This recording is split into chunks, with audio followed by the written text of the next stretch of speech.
जब भी हम भगवान विष्णु का पूजन करते हैं तब हम भगवान विष्णु को तुलसी के पत्ते अवश्य अर्पण करते हैं। पर क्यों भगवान विष्णु को तुलसी इतनी प्रिय है? क्यों भगवान विष्णु को तुलसी के पत्ते अर्पण किए जाते हैं? कहते हैं कि एक बार एक जलंधर नाम का एक दैत्य था। वह इतना शक्तिशाली था कि उसकी शक्ति के आगे कोई भी देवता टिक नहीं पा रहे, क्योंकि जलंधर वह भगवान शिव का अंश था। कहते हैं कि श्रीमद् देवी भागवत जो जगदम्बा का सबसे गूढ़नीय ग्रंथ है,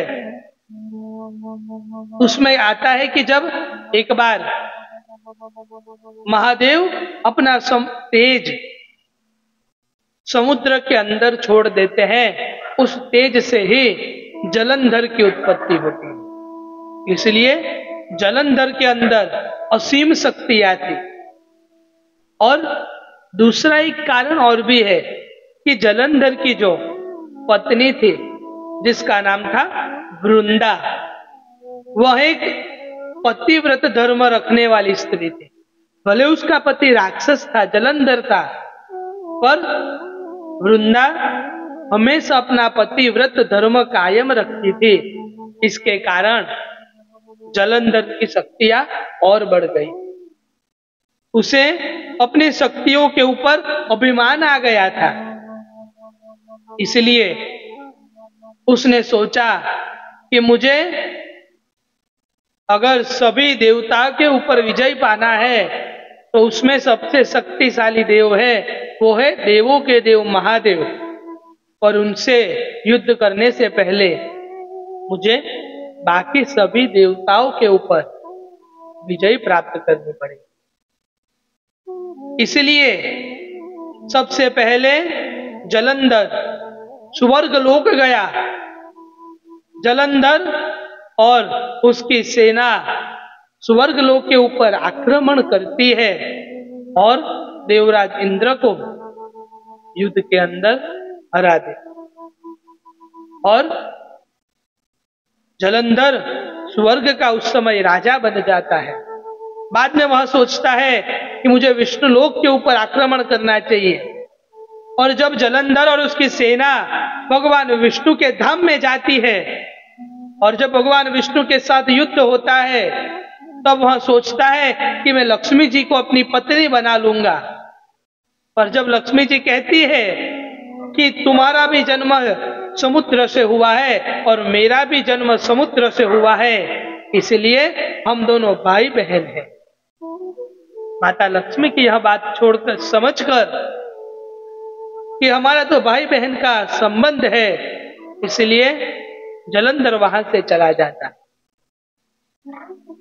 बाद में वह सोचता है कि अब मैंने तो स्वर्ग पर विजय प्राप्त कर ली, अब मुझे महादेव से युद्ध करने जाना चाहिए और पार्वती को मेरी पत्नी बनाना चाहिए। इसलिए वह महादेव के साथ युद्ध करने के लिए जाता है। जलंधर और महादेव के बीच इतना भयंकर युद्ध होता है, पर जलंधर महादेव के हर आक्रमण को सहन कर लेता है, क्योंकि जलंधर की पत्नी का जो पतिव्रत धर्म है, इसके कारण महादेव जलंधर को हरा नहीं पाते।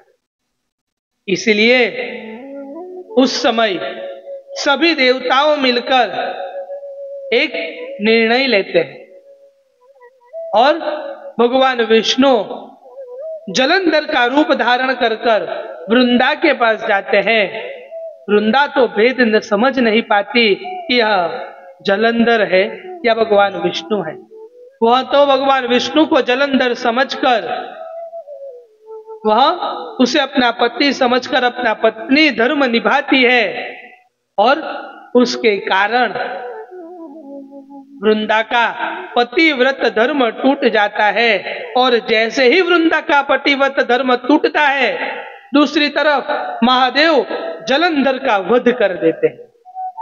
और जब वृंदा को यह बात पता चलती है कि मेरा पतिव्रत धर्म टूट गया है, वह अपने आप को आत्मदेह कर देती है, वह अपना देह त्याग देती है और उसका शरीर भस्म बन जाता है और उस भस्म से एक पौधे की उत्पत्ति होती है।